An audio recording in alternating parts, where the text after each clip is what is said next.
जय हिंद बच्चों। जैसा कि हमने कहा था आपसे कि आपका मैथ का पेपर होगा, यूपी बोर्ड क्लास 10 की बात कर रहा हूं। यूपी बोर्ड क्लास 10 के लिए मैं पीवाईक्यू का सेक्शन पहले ही करा चुका हूं 2023 और 24, इसका लिंक मैं ऊपर डाल दे रहा हूं। आज मैं जो कराने जा रहा हूं वो जो 2022 के क्वेश्चन हैं, 2022 के क्वेश्चन में भी हम बात कर रहे हैं, सारे सेट के क्वेश्चन हैं, लेकिन यहाँ पे बस 6 नंबर वाले क्वेश्चन हैं जो कि आपको बताए जाएंगे। इसके पहले 2023-24 आप कर लेंगे, मोर देन सफिशियंट है। कुछ बच्चे अननेसेसरी परेशान हो रहे थे, मैं उनके लिए भी ये वीडियो डाल रहा हूँ। आप देखिए, लास्ट टाइम में जो आप काम करके जा रहे हो ना वीडियो का अच्छा नंबर का, आपको वही करना है जो आपके सिलेबस में है। आपके सिलेबस के अलावा आपसे पूछेगा ही नहीं। स्टार मार्क ऑलरेडी अनसॉल्व पे किया हुआ है। जितने ज्यादा पुराने पेपर में आप जाओगे 2022, 21, 19, 20, ये जब भी जा रहे हो आप, तो आपको कई सारे स्टार मार्क क्वेश्चन मिलेंगे जो कि आपके सिलेबस में है ही नहीं। तो आपको परेशान होने की जरूरत ही नहीं है। आप पेपर कल देखकर आप देख लेना कि उसमें आएगा ही नहीं आपको वो सेक्शन, ठीक है ना। जो मैं पढ़ा रहा हूं, मैं कई साल से पढ़ा रहा हूं, इसलिए मैं आपसे कह रहा हूं अननेसेसरी परेशान ना होइए। अगर आप 2023 और 24 के भी सेक्शन कर लिए हैं, उसके बाद अपने बुक्स को रिवाइज करिए, जो भी आपके पास टाइम बच रहा है मोर देन सफिशिएंट है आपके लिए। 2022 का भी 6 नंबर का क्वेश्चन करवा दे रहा हूं, इसको आप देख लीजिए जो भी है आपका, ठीक है ना। चलिए देखते हैं, क्वेश्चन नंबर फर्स्ट की बात कर लेते हैं। यहाँ पे यहाँ कह रहा है, देखो पिक्चर थोड़ी सी ब्लर होगी, अगर मैं इसको पढ़ रहा हूं ध्यान सुनिएगा। कह रहा है रैखिक युगपत समीकरणों की हम बात कर रहे हैं। 4x - 5y + 16 की बात कर रहा है, इज इक्वल टू कितना है, 0 है। एक इक्वेशन दे रखा है 2x + y is equal to कितना है, 6 है। का ग्राफ खींचकर हल करना है और x अक्ष से बने हुए शीर्षों की निर्देशांक ज्ञात करने। ध्यान रखिएगा, x अक्ष की बात किया है। x अक्ष का मतलब कौन सा, ये x अक्ष है। कौन सा अक्ष है, x अक्ष। और ये कौन सा है, y अक्ष। तो इधर की तरफ अगर जाओगे तो नेगेटिव ही मिलेगा, इधर की तरफ जाओगे तो क्या होगा, नेगेटिव ही मिलेगा। पहले हम सॉल्व कर लेते हैं इसको। सॉल्व कैसे करते हो, देखो कक्षा 9 में तुमने ग्राफ पेपर जब सॉल्व किया था तब भी आपको पता है, और कक्षा 10 में भी आपने इस बात को सॉल्व किया है कि वैल्यू हम पुट करते हैं। एक की वैल्यू मान लो 0 पुट कर दी, यहाँ पे y की वैल्यू हमने क्या कर दी, y = 0 पे चेक कर रहा हूं, तो y = 0 पर हम बात कर लेंगे 4x माइनस, ऐसे ही वैल्यू आपको पुट करनी पड़ेगी। एक बार x की वैल्यू 0 कर लो, एक बार y की वैल्यू 0 कर लो। क्यों, क्योंकि यहाँ पे जो बोला है वो x अक्ष पर ही बोला है, तो x अक्ष पर बोला है मतलब y बराबर क्या होगा, 0 होगा। y बराबर क्या होगा, 0। तो यहाँ पे हो गया हमारा 4 × 0 प्लस कितना हो गया, 16 बराबर 0। तो यहाँ से कर लोगे तो कितना हो जाएगा, 4x, 16 को उधर भेज दो, -16 हो जाएगा। 5 × 0 कितना हो जाएगा, 5 गुणे 0 कर रहे हो, कितना आएगा, ये आएगा 0 ही आएगा। ये -4 हो जाएगा, भाग दोगे कितना आएगा, -4। इसकी वैल्यू यहाँ पुट कर दो, 4 गुणे -4 -5y + 16 बराबर कितना, 0। तो ये करोगे तो 5y बराबर कितना हो जाएगा, 4 × 16 -16, और यहाँ पे बात कर लेंगे कितना आ जाएगा, 0। ये तो 0 आ ही रहा है क्योंकि हमने 0 निकाला भी था, पुट करने की जरूरत वैसे तो नहीं थी, ठीक है। तो यहाँ पे अगर मैं पुट करता है इसको तो वो भी आएगा, 0 आएगा। मतलब निर्देशांक क्या हो जाएंगे, यहाँ पे निर्देशांक हो जाएंगे -4 और 0, -4 और 0, ठीक है ना। दूसरा हम बात कर लेते हैं, यहाँ पे एक बार हम और काम कर लेते हैं यहाँ पे कि x की वैल्यू 0 कर लेते हैं। इसी इक्वेशन में किसकी वैल्यू 0 कर लें, x की वैल्यू। तो जब x की वैल्यू 0 करोगे तो कितना हो जाएगा, -5/16,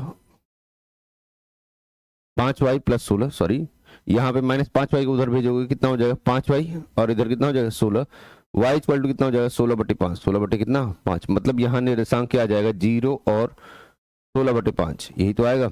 अब इसको तुम ड्रॉ करो, किस पे ड्रॉ करोगे, इस पे ड्रॉ करोगे। -4 तुम्हारा कहीं यहाँ पे आएगा, -4 मान लेते हैं, -1 -2 -3 -4 आएगा, और -4 दे रखा है, 0 हमारा तो यही रहेगा, 0 हमारा कहाँ रहेगा, यही रहेगा। इसी तरीके अगर हम बात कर लें 16 और 0 और 16.5 है, तो 0 तो यही रहेगा। x बराबर 0 किस पे रहेगा, y अक्ष पे। 16/5 का मतलब कितना, ये आ जाएगा 5 × 5 = 15, 5 × 15, 5 3.2 के आसपास आएगा। तो 1 2 3 और इसी के बीच में कहीं आएगा 16/5, 16/5। जब ग्राफ पेपर पे तुम बनाओगे ना तो ये चीजें तुमको क्या होंगी, मिलेंगी, और वहां तुमको ध्यान देना पड़ेगा, वहां तुमको क्या है, ध्यान देना पड़ेगा। 16/5 ड्रॉ करना है, मतलब 3 दशमलव आपको कितना ड्रॉ करना है, 2 ड्रॉ करना है।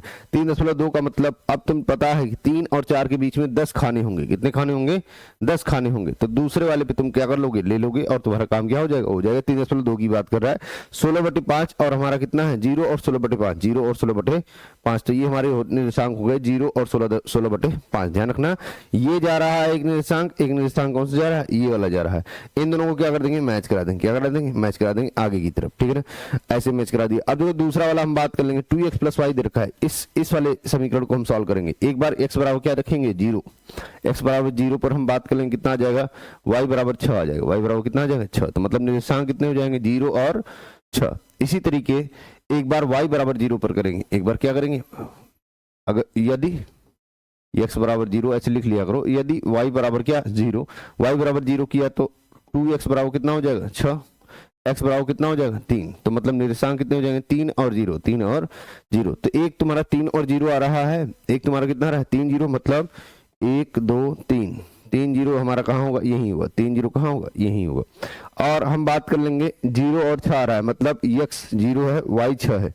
4 ये था, 5 और 6, तो 6 यहाँ पे हो गया 0 और 6, 0 और क्या 6। अब देखो इसको जब तुम पास कराओगे ना, ये 0 6 हो गया, इसको तुम क्या कर दो, पास करा दो। ये यहाँ कहीं कटेगा, यहाँ कहीं क्या होगा, कटेगा। और जो कटेगा ना वो लगभग 1 4 के आसपास की वैल्यू होगी। किसी होगी 1 4 के आसपास, 1 ये 4 ये। तो यही हमारा क्या होगा, सोल्यूशन होगा। आपसे बोला क्या है, आपसे बोला ये है कि एक्स अक्ष पर बने त्रिभुज के शीर्षों के निर्देशांक। देखो एक पॉइंट तो ये हो जाएगा -40, एक पॉइंट क्या हो जाएगा, -40, मान लो ए हो गया। बी पॉइंट हमारा क्या होगा, ये जो 1 4 आया है वो हो जाएगा। और सी पॉइंट क्या हो जाएगा, 3 और 0 हो जाएगा, 3 और 0 हो जाएगा। तो इस तरीके से तुम क्या कर लोगे, सॉल्व कर लोगे। सर यहाँ पे मुझे ग्राफ पेपर मिलेगा कि नहीं, कैसे क्वेश्चन आ रहा होगा। क्वेश्चन अगर ग्राफ का होगा तो ग्राफ आपको पेपर में मिलेगा, तो आप उसके लिए परेशान न हो, ठीक है ना। तो ये आपको ग्राफ बनाने के लिए आ रहा था, मैंने सीबीएसई के भी पेपर करवाए थे, वहां पर भी देख रहा था क्वेश्चन पूछ रहा है। तो आप ध्यान रखिएगा, ये आपके लिए क्या है, इंपॉर्टेंट है। 6 नंबर का क्वेश्चन पूछा है, आगे बात कर लेंगे, ठीक है ना। देखिए एक क्वेश्चन कह रहा है कि 2 अंकों का योग 8 है। देखो मान लोगे, माना 2 अंक x और y है, x और y है। तो 2 अंकों का योग कितना है, 8। 2 अंकों का योग कितना है, 8। कह रहा है उनके व्युत्क्रमों का योग कितना है, 8/15। तो व्युत्क्रमों का योग का मतलब 1/x + 1/y। प्रश्नानुसार ये बातें चल रही है, किसके अनुसार चल रही है, प्रश्नानुसार चल रही है। 1/x + 1/y = कितना है, 8/15। कितना है, 8/15। एक बात समझो बच्चा, x + y दे रखा है, तुम क्या कर दो, यहाँ तिर्यक गुणा कर दो। क्या करो, तिर्यक गुणा। जब तिर्यक गुणा करोगे तो कितना हो जाएगा, y इधर आ जाएगा, x इधर आ जाएगा, अपान कितना हो जाएगा, xy बटे कितना बराबर कितना, 8/15। एक बात समझो, x + y का हम बात कर लेते हैं समीकरण 1 से। समीकरण 1 से, समीकरण 1 से हमें मान दे रखा है कितना, x + y बराबर कितना दे रखा है, 8। तो 8 रख लेंगे, एक्स वाई आ जाएगा, और इधर कितना है, 8/15। इधर भी 8 है, इधर भी 8 है, ये तो पहले ही कैंसिल हो जाएगा, क्योंकि ये गुणा है, इधर जाके क्या हो जाएगा, भाग हो जाएगा। क्या हो जाएगा, भाग। तो एक्स वाई बराबर कितना आ गया, एक्स वाई बराबर आ गया 15। एक्स वाई बराबर कितना आ गया, समीकरण नंबर 2 मान लो। समीकरण नंबर क्या मान लो, 2। देखो जब भी ऐसा समीकरण आए, x + y आ जाए, x y आ जाए, सीधे सीधे कैसे सॉल्व किया करो, इसको ऐसे कर लिया करो जो तुम जानते हो कि x - y का होल स्क्वायर अगर हम करेंगे तो x + y का स्क्वायर प्लस कितना हो जाएगा, इसको -4xy लिखो। कितना लिखो, -4xy। क्यों लिख रहा हूं, अब एक बात समझो, इसको अगर मैं हल करूंगा, x - y को हल करूंगा तो कितना होगा, देखो x² + y² - 2xy, यही तो आएगा।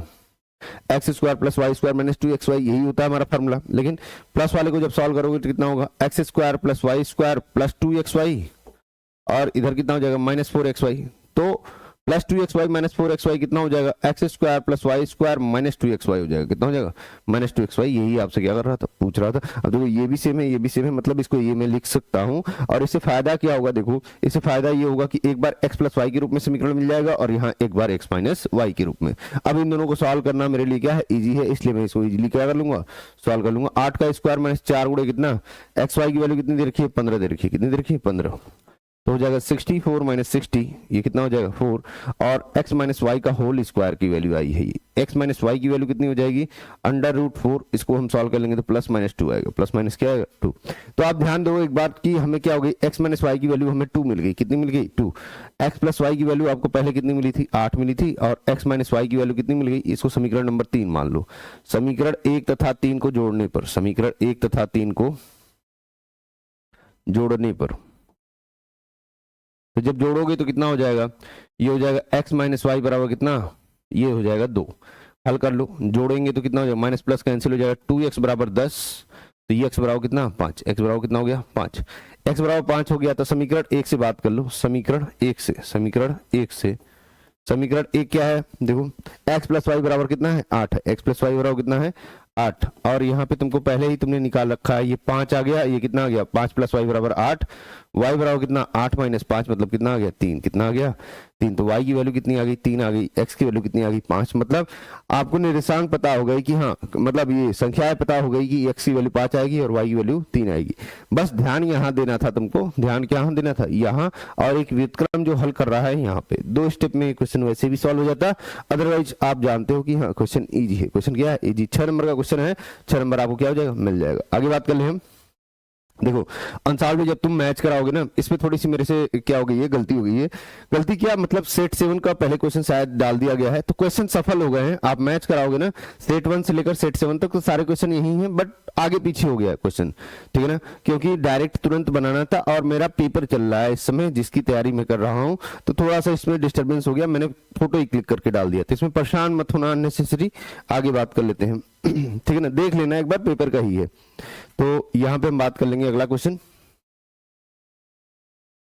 एक दे रखा है, ध्यान देना, मंदिर की ऊंचाई की बात कर रखा है, किसकी बात कर रखा है, कह रहा है मंदिर की ऊंचाई है, मंदिर की ऊंचाई हमसे बोल रखा है कितना है, मंदिर की ऊंचाई 15 मीटर है, मंदिर की ऊंचाई कितनी है 15 मीटर। अब एक बात समझो, जो जो कह रहा है बस वो करते जाओ, मंदिर की ऊंचाई हमारी 15 मीटर होगी, 15 मीटर मंदिर की ऊंचाई हुई, कह रहा है मंदिर के शीर्ष से, मंदिर के शीर्ष का मतलब यहाँ से, मंदिर के शीर्ष से सड़क के दूसरी ओर बने भवन से, मंदिर के शीर्ष से सड़क के दूसरी ओर कोई भवन है, भवन के शीर्ष का उन्नयन कोण। देखो जब इसके शीर्ष से भवन के शीर्ष की बात कर रहा है मतलब भवन ऊपर होगा, भवन क्या होगा ऊपर होगा, कॉमन सेंस काम कर रहा है।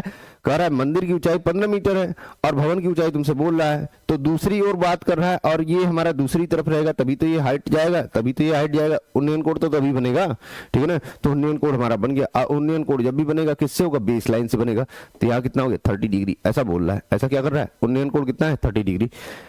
भवन के पाद का अवनमन कोण 45 डिग्री। अब भवन के पाद का मतलब इसकी बात कर रहा है, भवन के पाद, पाद मतलब क्या, नीचे की बात कर रहे हैं हम, इसके पैर की बात कर रहे हैं, कितना है 45 डिग्री है, कितना है 45 डिग्री, ऐसा बोल रहा है। ऐसा क्या कर रहा है, बोल रहा है, कह रहा है सिद्ध करे कि भवन की ऊंचाई, हमें ये भवन की ऊंचाई सिद्ध करनी है, क्या करनी है, सिद्ध करनी है।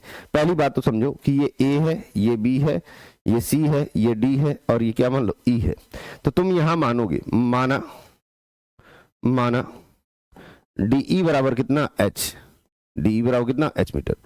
तो हम जानते हैं चूंकि ए बी सी डी हमारा क्या है, आयत है, ए बी सी डी क्या है, आयत है, आयत की भुजाएं हैं, आयत की भुजाएं हैं।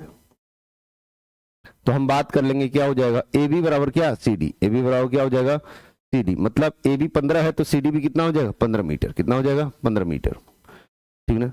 इसी तरीके ए सी बराबर क्या बी डी, ए सी बराबर क्या बी डी, तो AC बराबर BD हमारा क्या है, ये बेस है, बेस लाइन है, इसको मानो मत, छोड़ दो। यहां तक बातें क्लियर है। हमें ये निकालना है, देखो जब भी ऐसा त्रिकोणमिति एप्लीकेशन से आपको क्वेश्चन आएगा ही, यहां से आपको क्वेश्चन आता ही आता है, क्वेश्चन लगा के जाना, 6 नंबर के क्वेश्चन आपको मिलेंगे ही मिलेंगे, कभी कभी 2-2 क्वेश्चन मिल जाते हैं, तो आप इसको छोड़ोगे नहीं, ठीक है ना। तो यहाँ पे अगर मैं बात करूं, जब 2 कोण आते हैं तो बस दोनों कोण लेना है, तुम्हें कुछ भी हल करने की जरूरत नहीं है, बस दोनों कोण लेना है। देखो ये 30 है तो हम बात कर लें त्रिभुज BED में, त्रिभुज BED में, तो जब त्रिभुज BED है तो क्या हो जाएगा, देखो हमें क्या है, आधार और लंब से हमें निकालना है, क्या निकालना है, आपने अभी माना था कि ये क्या है H है, क्या है H है। अभी आपने माना कि आधार कौन सा होगा ये और लंब कौन सा होगा ये, तो हम बात कर लेंगे tan 30 बराबर कितना होगा, tan 30 बराबर, tan क्यों ले रहा हूं सर, tan क्यों ले रहा हूं, क्योंकि लंब और आधार में ही हमें मतलब है, कर्ण से कोई लेना देना नहीं है। जब कर्ण से लेना ही देना ही नहीं है तो हम क्या बात कर लेंगे, ये हो जाएगा DE अपान ये हो जाएगा BD, कितना हो जाएगा BD। और तुम जानते हो tan 30 की मतलब कितना 1/√3, DE की मतलब क्या, DE निकालना है, D क्या करना है, निकालना है, और BD हमें, डी हमने H माना है, डी हमने कितना माना है H माना है, BD हमें क्या करना है, निकालना है। BD निकल जाएगा यहाँ से, BD आ जाएगा कितना, BD आ जाएगा H√3, समीकरण नंबर 1, समीकरण नंबर क्या 1। अब देखो त्रिभुज बात करोगे, अगली त्रिभुज की बात कर लो, त्रिभुज BAC की बात करोगे, लेकिन उससे पहले तुम ध्यान दो कि BD हमारा क्या है, चूंकि आयत की भुजा है BD और AC तो समांतर है, तो ये 45 तो ये भी क्या 45, इसको क्या कौन सा कोण बोलेंगे, एकांतर कोण। तो लिख दोगे यहाँ पे कि DBC कोण DBC बराबर कोण BCA, कोण बी सी ए बराबर कितना 45 डिग्री। क्यों? क्योंकि एकांतर कोण है। कौन से कोण है? एकांतर कोण। तो ये बात तुम बता दोगे कि एकांतर कोण है। ठीक, ये बात तुम्हें समझ में आ गई। अब तुम दूसरा त्रिभुज ले लो, बी ए बी सी ले लो। त्रिभुज ए बी सी में, त्रिभुज ए बी सी में, त्रिभुज एबीसी में तुम देखो ध्यान से, तो tan 45 बराबर कितना होगा? tan 45 बराबर अगर हम बात कर ले तो tan 45 बराबर बात कर लेते हैं। tan क्यों लिया? फिर वही बात कि हमें लंब और आधार से मतलब है, कड़ से लेना देना नहीं है। तो ये हो जाएगा ए बी, कितना हो जाएगा? ए बी अपान कितना हो जाएगा? ये हो जाएगा AC, कितना? AC। और tan 45 की वैल्यू कितनी होती है? 1। कितनी होती है? 1। तो AB बराबर AC, तो AB इक्वल टू कितना हो जाएगा? AC। AB इक्वल टू कितना हो जाएगा? AC। अभी तुमने निकाला था कि AB की वैल्यू कितनी है हमारी? AB की वैल्यू हमारी दे रखी है 15। कितनी दे रखी है? 15। तो AB कितना हो जाएगा? 15 हो जाएगा। कितना हो जाएगा? 15। अब एक बात समझो कि AB बराबर AC बराबर कितना आ गया? 15 आ गया। और तुमने अभी निकाला था AB बराबर AC आ गया, और AC किसके बराबर था? BD के। AC किसके बराबर था? BD के। तो मैं बोल सकता हूँ BD बराबर कितना आ जाएगा? 15। BD बराबर कितना आ जाएगा? 15। तो ये आ गया, अतः BD बराबर कितना होगा? 15 मीटर हो जाएगा। 15 मीटर हो गया तो मैं बात कर लूंगा समीकरण 1 से। समीकरण 1 से, समीकरण 1 से BD की वैल्यू कितनी दे रखी है? 15। और यहाँ पे तुम पुट करोगे 15 बराबर h√3।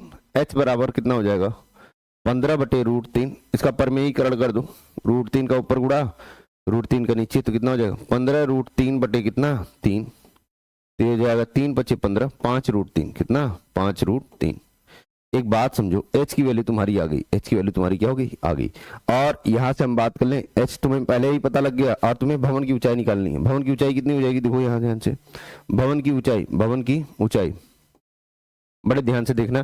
भवन की ऊंचाई, लास्ट में कई बच्चे इसको छोड़ भी देते हैं जल्दी जल्दी में, एच की वैल्यू निकाल के छोड़ देंगे, तो पूरा निकालना है। तो भवन की ऊंचाई कितनी है? 15। CD plus DE, CD plus DE, और CD तुमने पहले ही निकाला है 15। कितना निकाला है? 15। और ये कितना है? 5√3। तो यहाँ पे कितना हो जाएगा? 5 कॉमन ले लोगे तो हो जाएगा 3 + √3। और यही हमें क्या करना था? सिद्ध करना था। यही हमें क्या करना था? सिद्ध करना था। ध्यान से देखो, यही है तुम्हारा 5, 3 + √3। तो आया है वही, आया क्या है? वही है। ध्यान यही रखना बच्चा कि दो त्रिभुज बनेंगे, दोनों त्रिभुज को हल करना है, बस काम यही करना है। कौन सा हमें लेना है भुजा, बस ये बताओ कि लंब लेना है, आधार लेना है, गुणा भाग करना है, वैल्यू पुट करना है। इस क्वेश्चन में कुछ होता नहीं है सिवाय एक चीज की, फिगर बनाना बस सीख जाओ। फिगर कैसे बनाना सीखोगे? उसको बार बार पढ़ के, एक बार पढ़ रहे हो नहीं समझ में आ रहा है, पहले दूसरी बार उसी लाइन को पढ़ो। जब तक क्वेश्चन समझ में ना आए तब तक आगे मत बढ़ना, बस इतना ध्यान रखना, अदरवाइज गलत हो जाएगा। ठीक है ना? आगे बात कर ले। कह रहा है इस क्वेश्चन में कह रहा है, अथवा करके दे रखा है, एक भवन के शीर्ष से स्तंभ के शीर्ष का उन्नयन कोण। देखो भवन का शीर्ष का मतलब, भवन का शीर्ष ये हो जाएगा, स्तंभ के शीर्ष का उन्नयन कोण ये हो जाएगा। उन्नयन कोण की बात कर रहा था इसलिए उसको बड़ा बनाया। भवन के शीर्ष से, भवन के शीर्ष से स्तंभ के शीर्ष का उन्नयन कोण हमें दे रखा है कितना? ये दे रखा है 60 डिग्री। कितना दे रखा है? 60 डिग्री। यही तो दे रखा है, उन्नयन कोण कितना है? 60 डिग्री। कह रहा है भवन के शीर्ष से स्तंभ के पाद का, यहाँ बाद नहीं होगा पाद होगा, पाद का अवनमन कोण दे रखा है 45 डिग्री। यहां से यहां तक का हमें दे रखा है कितना? 45 डिग्री। कितना दे रखा है? 45 डिग्री। कह रहा है स्तंभ की ऊंचाई 40 मीटर है। स्तंभ की ऊंचाई कितनी है? 40 मीटर है। कह रहा है कि वो सिद्ध कीजिए भवन की ऊंचाई कितनी होगी। देखो भवन की ऊंचाई हमें मानना है, मान लो भवन की ऊंचाई कितनी है? माना भवन की ऊंचाई h मीटर है। भवन की ऊंचाई h मीटर। तो इसको मान लो A B C D E, किसी को भी तुम मान सकते हो। तुम मानो तो यहाँ से E भी मान सकते हो, कोई दिक्कत वाली बात नहीं है। ठीक है ना? तो किसी भी तरीके करो, कोई दिक्कत नहीं। ये H तो ये भी H, क्यों? क्योंकि ये क्या है? चूंकि ABCD आयत की भुजाएं हैं, ABCD आयत की भुजाएं हैं।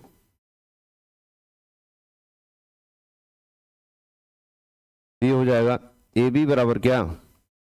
CD बराबर कितना? H metre. और AD बराबर क्या? BC। AD बराबर कितना हो जाएगा? BC। तो ये बेस है, छोड़ दो इसको, इसको मानो मत।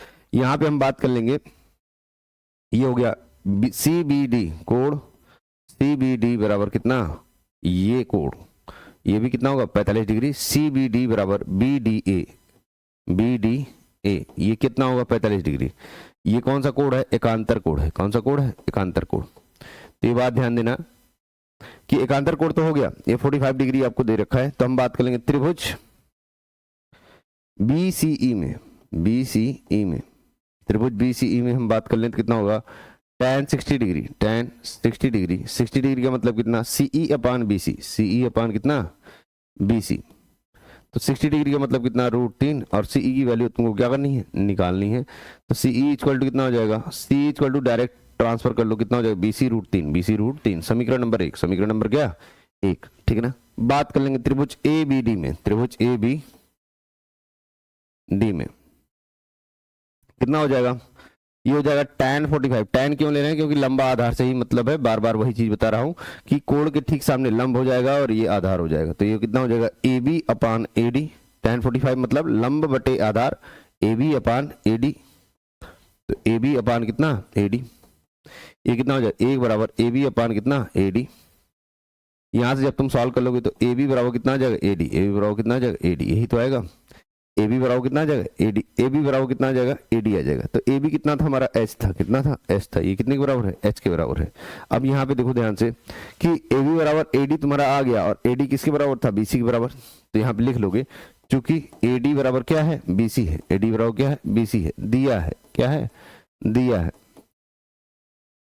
AD बराबर BC है, AD बराबर क्या है BC है। तो ये जब हमें दिया है तो BC की वैल्यू यहाँ से निकाल लो, समीकरण 1 से बात कर लेंगे, समीकरण 1 से। तो AD की जगह तुम यहाँ पे पुट कर सकते हो वैल्यू किसकी, तो तुम्हें निकालना क्या है AB निकालना है ना, तो बात तो वही होगी कि हाइट निकालना है, तो यहाँ पुट कर लो, तो हो जाएगा कितना, पूरा कितना था CE इक्वल टू कितना लिखोगे, देखो ध्यान से एक बात और ध्यान रखना है कि पूरा 40 था, पूरा क्या था 40 था, और यहाँ से यहाँ तक क्या था H था, यहाँ से यहाँ तक क्या था H था, तो ये कितना हो जाएगा, देखो पूरा 40 और ये H, तो ये वाला सेक्शन कितना हो जाएगा 40 माइनस H, 40 माइनस H, तो यहां से तुम पुट कर दोगे वैल्यू, CE बराबर कितना होगा 40 माइनस H, तो समीकरण 1 में तुम बात करोगे, समीकरण 1 से बात कर लो, समीकरण 1 से BC √3 बराबर कितना हो जाएगा, CE बराबर कितना है 40 माइनस H, 40 माइनस H, और BC इक्वल टू कितना आया AD बराबर BC, तो ये भी कितना आ जाएगा, ये भी H के बराबर आ जाएगा, तो ये हो जाएगा H √3 और जाएगा 40 माइनस H, तो सॉल्व कर लो, इसको इधर भेज दो, कितना आ जाएगा H √3 प्लस H बराबर कितना 40, और यहाँ से H कॉमन ले लोगे तो कितना हो जाएगा √3 प्लस 1 बराबर कितना 40, और यहाँ से कॉमन लोगे तो 40 बटे कितना √3 प्लस 1, √3 प्लस 1, परमेयीकरण कर दो, परमेयीकरण हमेशा लास्ट में किया करो, अदरवाइज वहां पे दिक्कत हो जाएगी। √3 माइनस 1, और इसको सॉल्व करोगे तो a² माइनस b² होगा, तो 3 माइनस 1 आएगा, जो कि कितना आ जाएगा 40 √3 माइनस 1 बटे कितना 2, काटोगे तो कितना आएगा 20, 20 √3 माइनस 1 यही आएगा, यही क्या होगा आएगा, आपको यही पूछ रहा है, आप ध्यान रखना इसको, ठीक है। आगे बात कर लेते हैं, देखो अगला क्वेश्चन जो तुमको दे रखा है, कह रहा है दो संख्याओं के वर्गों का अंतर हमें दे रखा है, दो संख्याओं के वर्गों का अंतर दे रखा है 180 है। देखो माना दो संख्याएं x और y है, दो संख्याएं क्या है x और y है, तो यहां पे प्रश्नानुसार बात कर लेंगे, प्रश्नानुसार हमें क्या दे रखा है, वर्गों का अंतर, दोनों संख्याओं के वर्गों का अंतर कितना है 180 है, कितना है 180, यही तो बोल रहा है, दोनों संख्याओं के वर्गों का अंतर कितना है 180 है। कह रहा है छोटी संख्या कौन सी है, जो घटेगा वो छोटी संख्या है, छोटी संख्या का वर्ग बड़ी संख्या के 8 गुने के बराबर है, बड़ी संख्या के 8 गुने के बराबर है, ऐसा दे रखा है। कह रहा है दोनों संख्याएं ज्ञात करिए। देखो यहां पे तुमको मिल गया x² मिल गया, और यहां बात कर लेंगे समीकरण 1 मान लेंगे, समीकरण 1 में से हम बात कर लेंगे, तो y² का मान पुट कर दो, कितना हो जाएगा x² माइनस 8x बराबर कितना 180, इसको हल कर लोगे तो x² माइनस 8x माइनस 180 हो गया। अब देखो ये द्विघात समीकरण बन गया, क्या बन गया द्विघात समीकरण। जब द्विघात समीकरण बन गया तो कैसे हल करोगे, यहाँ पे द्विघात समीकरण को तुम हल कर सकते हो, x², यह 180 है और ये कितना है 8 है, कितना है 8 है, तो तुम ऐसा काम कर लो, ये 180 लाने के लिए तुम कितना कर दोगे, इसको 18 और 10 कर लो ना, 18 और 10, 18x प्लस 10x माइनस 180 बराबर 0, x ले लोगे x माइनस 18 प्लस 10 ले लोगे x माइनस 18 बराबर 0, दोनों में x माइनस 18 कॉमन है, और दूसरे में कितना आ जाएगा x प्लस 10, कितना आ जाएगा x प्लस 10 बराबर 0, एक बार x माइनस 18 बराबर 0 लोगे तो x की वैल्यू कितनी आएगी 18, और एक बार x प्लस 10 की वैल्यू 0 लोगे तो x बराबर कितना आएगा -10। संख्याएं माइनस हम नहीं लेंगे जनरली, तो आप यहाँ पे बात कर लो y स्क्वायर इक्वल टू कितना है 8x है, तो यहाँ से बात कर लो 8 गुणे 18, 8 गुणे कितना 18, तो यहाँ पे हम बात कर लेंगे y स्क्वायर बराबर 144, y स्क्वायर बराबर कितना 144, ये y बराबर अंडर रूट 144, तो प्लस माइनस 12 आएगा, प्लस माइनस क्या 12, तो 18 और क्या होगा 18 और बात कर लेंगे एक बार 12, और एक बार बात कर लेंगे 18 और -12 हमारा क्या होगा हल होगा, -12 क्या होगा हल होगा, ठीक है ना। तो ये हल आएगा आपका, ठीक है ना। ये हम वैल्यू लेने के लिए आप ले सकते हो, कोई दिक्कत नहीं है, बट जरूरत नहीं है। आप यहाँ पे भी लोगे तो 2 वैल्यू आएगी, ठीक है ना। तो -10 पुट करोगे, तो जब 10 पुट करोगे, देखो पुट करके देख लेते हैं, y स्क्वायर बराबर कितना है 8x, तो यहाँ पे जब पुट करोगे 8 गुणे -10, तो ये 80 आएगा, और ये रूट में वैल्यू आएगी, तो रूट वाली वैल्यू हम सॉल्व नहीं करेंगे, क्योंकि ये हमारा क्या है, ये हमारा काल्पनिक नंबर है। कौन सा नंबर है, काल्पनिक नंबर है, अतः यह हल पॉसिबल नहीं है, अतः हल संभव नहीं है। तो यहाँ ध्यान रखना, काहे संभव नहीं है, करड़ी में अगर हमारा माइनस आता है तो संभव नहीं होता है। 6 नंबर का क्वेश्चन था, तुम देखो मेहनत तुम्हारी कुछ नहीं है, 6 नंबर क्या हो गया तुमको मिल गया है, ठीक है ना। आगे बात कर लेंगे हम, नेक्स्ट क्वेश्चन की बात करते हैं। कह रहा है नेक्स्ट क्वेश्चन, यहां पे देखो ये क्वेश्चन ना, ये क्वेश्चन तुम छोड़ दो, इसमें परेशान ना हो कि हाँ सर ये आ सकता है, पूछेगा, ऐसा नहीं पूछेगा, पूछेगा भी तो वो सिंपल में पूछेगा 1/x और 1/3x 1/y ऐसे बोलेगा। और ऐसे क्वेश्चन को हल कैसे करते हैं, मैं एक बार तुम्हें हिंट दे देता हूँ, एक क्वेश्चन बता दे रहा हूँ इस तरह का, लेकिन ध्यान रखना ये आता नहीं है, तुम अननेसेसरी परेशान ना हो इसमें, ठीक है ना। तो यहाँ पे दे रखा है जैसे 2/3x + y दे रखा है, 1/3x + y, तुम मान लोगे ये आता नहीं, पहले ही बोल रहा हूँ, अननेसेसरी टाइम मत बर्बाद करना अपना। माना 1/3x + y हम बात कर लिए, ये हो गया u, 1/3x - y कितना हो गया v हो गया, कितना हो गया v हो गया, तो ये हो जाएगा, यहां से हम बात कर लेंगे 2u, ये 1 देखो 1 यहाँ पे तो है ही ना, तो 1/3x + y कितना हो गया 2u, और कितना हो गया प्लस v बराबर कितना 1, कितना 1 हो जाएगा, u - 2v, u माइनस कितना 2v बराबर कितना -3/4, -3/4। अब एक बात समझो कि u और v के रूप में तुम्हें समीकरण क्या हो चुका है, मिल चुका है, क्या हो चुका है, मिल चुका है। अब यहाँ पे समझो तुम कि ये हमारा, यहाँ पे अगर मुझे इसको खत्म करना है, यहाँ पे विलोपन विधि का यूज करना है, तो यहाँ 2 है, यहाँ पे भी 2 चाहिए, तो हम बात कर लें समीकरण 1 और समीकरण 2। समीकरण 2 में 2 का गुणा करने पर, समीकरण 2 में 2 का गुणा करने पर, गुणा करने पर ये आएगा नहीं, बार बार बोल रहा हूं मैं, बार बार ध्यान रखना, ये नहीं आएगा बच्चा, अननेसेसरी परेशान ना होना, क्योंकि कैलकुलेशन इसका थोड़ा सा बढ़ा जाएगा और फिर तुम्हें परेशानी होगी। यहाँ पे 2u - 4v = कितना -3/2। मैं तुमको डरा नहीं रहा हूं, मैं तुमको पेपर की हकीकत को बयां कर रहा हूं कि ये पेपर एनसीईआरटी से हटा दिया गया है चैप्टर, इसलिए मैं बोल रहा हूं ऐसा, ठीक है ना। तो ये समीकरण नंबर 3 बात कर लो, समीकरण 1 तथा 3 से, समीकरण 1 तथा 3 से, समीकरण 1 कितना था 2u + v, 2u + v बराबर कितना, ये आ जाएगा 1, और यहाँ समीकरण 3 कितना था 2u - 4v, 2u - कितना 4v बराबर कितना -3/2, -3/2, माइनस प्लस प्लस कैंसिल हो गया, क्या हो गया कैंसिल हो जाएगा, 5v बराबर 1 + 3/2, 1 + 3/2, तो ये हो जाएगा 5/2, 5/2, v बराबर 5v बराबर होगा, तो v बराबर कितना हो जाएगा 5/2 गुणे कितना 1/5, तो कटेगा तो कितना आएगा v बराबर 1/2, v बराबर कितना 1/2। ध्यान ये रखना, मुझे v की वैल्यू नहीं निकालनी थी, मुझे किसकी x और y की वैल्यू निकालनी थी।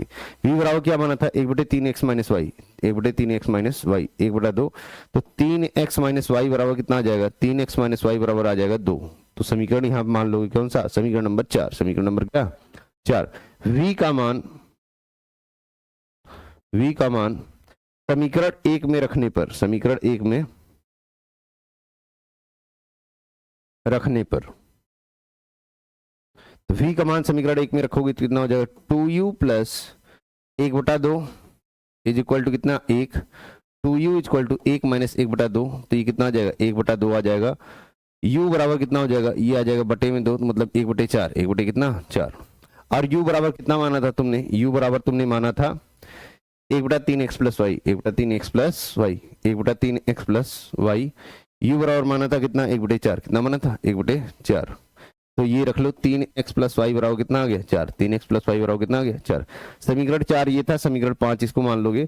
समीकरण 4 तथा 5 को हल करने पर, समीकरण 4 तथा 5 को हल करने पर, क्यों हल कर रहा हूं, क्योंकि यहाँ पे मैं देख रहा हूं कि ये जो मान निकालना है वो x और y का निकालना है, ना कि u और v का निकालना है। तो ये x और y के रूप में आ चुका है, तो ये हो जाएगा 3x माइनस वाई बराबर 2, एक है, और 3x प्लस वाई बराबर कितना है 4 है। Plus Y minus Y cancel हो गया, 6x बराबर 6, तो x बराबर कितना आ गया 1, x बराबर कितना आ गया 1। समीकरण का x का मान इसमें रख लो समीकरण 5 से, समीकरण 5 से, तो जब पुट करोगे तो 3 गुणे 1 प्लस वाई बराबर कितना 4, तो y बराबर कितना 4 माइनस 3, मतलब ये भी कितना आ गया 1 आ गया। x बराबर 1 और y बराबर कितना आ गया 1, यही तुमसे क्या कर रहा था, पूछ रहा था। खैर ये क्वेश्चन आएगा नहीं, मैंने बताया इसलिए क्योंकि कुछ लोग बहुत परेशान हो रहे हैं ऐसे क्वेश्चंस को लेकर। कोई दिक्कत वाली बात नहीं, ऐसे जब भी हमारे हर में अचर राशि आ जाए तो आपको क्या कर लेना है, चर राशि आ जाए, सॉरी चर राशि आ जाए तो आपको क्या कर रखना है कि ये वैल्यू आप ऐसे ही मान के करोगे, ठीक है ना, मानोगे फिर हल करोगे, फिर हल हो जाएगा, ठीक है ना। 6 नंबर का क्वेश्चन था, पूछा नहीं जाएगा, बार बार बोल रहा हूँ, ठीक है ना। आगे बात कर लेता हूँ, अब ऐसे क्वेश्चंस मैं नहीं बताऊंगा, ठीक है ना, क्योंकि वो सिलेबस से हटा दिया गया है, तो अननेसेसरी आपके परेशान होने की कोई मतलब नहीं है। यहाँ पूछा जाएगा ये क्वेश्चन, क्या किया जाएगा, पूछा जाएगा। देखो ध्यान से, एक ठोस एक शंकु के आकार का है, एक ठोस किस आकार का है, शंकु के आकार का है, ठीक है ना। कह रहा है जो एक समान आधार की त्रिज्या अर्धगोले पर क्या है, अध्यारोपित है, अर्धगोले पर क्या है, अध्यारोपित है।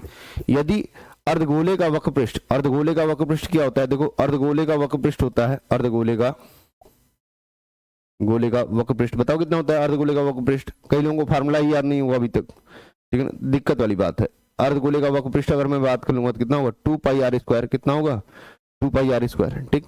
कह रहा है शंकु का वक्रपृष्ठ, शंकु का वक्रपृष्ठ क्या है, शंकु का वक्रपृष्ठ होता है πrl, कितना होता है πrl, जहां पे l क्या है हमारी, l तिर्यक ऊंचाई है, l क्या है तिर्यक ऊंचाई, ये h हो गया, ये r हो गया, और ये l हो गया, ये क्या हो गया l, a b c। तो l बराबर होता क्या है, l बराबर हम जानते हैं तिर्यक ऊंचाई बराबर होता है h² प्लस r², ये हम जानते हैं। कह रहा है दोनों हमारे समान है, दोनों क्या है, जहां पे हम बात कर ले अर्धगोले का वक्रपृष्ठ और शंकु का वक्रपृष्ठ क्या है, समान है, शंकु की त्रिज्या और ऊंचाई में अनुपात बताना है। देखो बहुत ही आसान क्वेश्चन है, 6 नंबर का दे रखा है, 6 नंबर फ्री के मिलने हैं, क्या मिलने हैं, फ्री के। देखो बस फार्मूला याद हो तुमको, प्रश्नानुसार बात कर लेंगे, प्रश्नानुसार 2πr² बराबर क्या होगा, ये दे रखा है πrl, पहले ही दे रखा है, तो पाई से पाई कैंसिल, r से r कैंसिल, तो r 2r इक्वल टू कितना हो गया, l की वैल्यू तुम जानते हो, √h² plus r², h² plus कितना r², दोनों तरफ वर्ग करने पर, दोनों तरफ वर्ग करने पर, तो वर्ग करोगे कितना हो जाएगा, 2r का स्क्वायर कितना हो जाएगा 4r², ये हो जाएगा h² प्लस r², और r² को उधर भेज दो, 4r² minus r² equal to कितना h², ये हो जाएगा 3r² इक्वल टू कितना h²।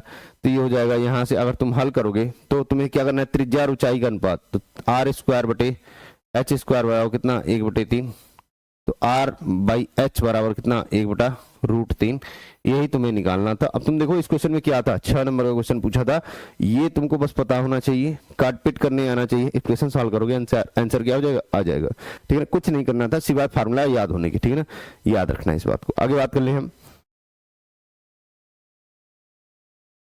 कह रहा है, अब देखो इस क्वेश्चन में भी, क्योंकि ये भी हमारा एलिमिनेट कर दिया गया है सिलेबस से, लेकिन मेंस्ट्रुएशन का क्वेश्चन है, आने की संभावनाएं हैं, इसलिए मैं बात करूंगा, ठीक है ना। जहां पे एक्सरसाइज ही विलोप कर दिया, खत्म कर दिया, उसको मैं कह रहा हूं बच्चा नहीं आएगा, लेकिन जहां पे लग रहा है कि नहीं, हाँ कुछ संभावनाएं हैं, उसको हम लगा लेंगे।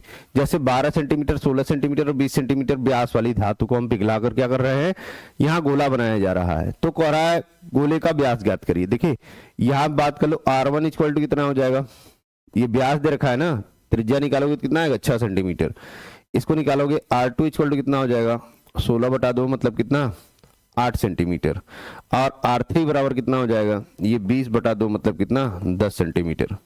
अब हमें पता हो गया कि त्रिज्या कितनी है। कह रहा है प्रश्नानुसार बात कर लेंगे, प्रश्नानुसार क्योंकि तीनों को पिघलाकर बनाया जा रहा है और एक ठोस बनाया जा रहा है। तो ध्यान रखो, जो तीनों का आयतन होगा, और हम बात कर लेंगे जो ठोस गोले का आयतन होगा, तीनों हमारे क्या होंगे, सेम होंगे। तो ठोस गोले का आयतन बराबर वॉल्यूम ऑफ पहले का, वॉल्यूम ऑफ दूसरे का, और वॉल्यूम ऑफ तीसरे का। जो गोले का है आयतन, यहाँ पे जहां V1 क्या है, पहले गोले का आयतन,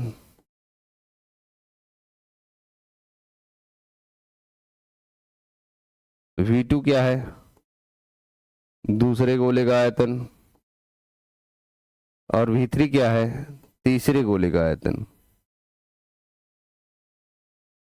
ठीक है ना, ये बात ध्यान रखोगे। तो ये कितना होता है, ये होता है 4/3 pi r cube, 4/3 pi r cube. ये होगा 4/3 पाई R1 क्यूब, और ये होगा 4/3 पाई R2 क्यूब, ये होगा 4/3 पाई R3 क्यूब। तो 4/3 पाई देखो कॉमन है, 4/3 पाई क्या है, कॉमन है, कॉमन ले लोगे। R1 की वैल्यू तुमको दे रखी है, R1 की वैल्यू कितनी दे रखी है, 6 का क्यूब, 6 का क्यूब, प्लस R2 की वैल्यू दे रखी है 8 का क्यूब, और R3 की वैल्यू तुमको दे रखी है 10 का क्यूब। कितना, 10 का क्यूब। यहां से हो जाएगा 4/3 पाई, 4/3 पाई R का क्यूब। ये पूरा कैंसिल हो जाएगा, 4/3 पाई R का क्यूब बराबर हो जाएगा 6 का क्यूब होता है 216, 512, और कितना, 1000, कितना, 1000। सबको जोड़ोगे तो 1728 के आसपास आपका आएगा, 1728 के पास आएगा। R की वैल्यू जब तुम निकालोगे तो करड़ी में हमारा कितना हो जाएगा, 1728, और एक इसकी होती है 12 की होती है, किसी होती है 12 की। तो इसका ब्यास पूछ रहा है, तो ब्यास बराबर कितना होगा, 2 गुणे R बराबर कितना, 2 गुणे 12 मतलब कितना, 24, कितना, 24 सेंटीमीटर निकालना। यही था, अच्छा नंबर का क्वेश्चन पूछा था, जिसमें कोई दम नहीं था, जिसमें कोई दम नहीं था। आप ध्यान रखना, ये लगा लेना, ये लगाने लायक है। ठीक है ना, आगे बात कर लेंगे।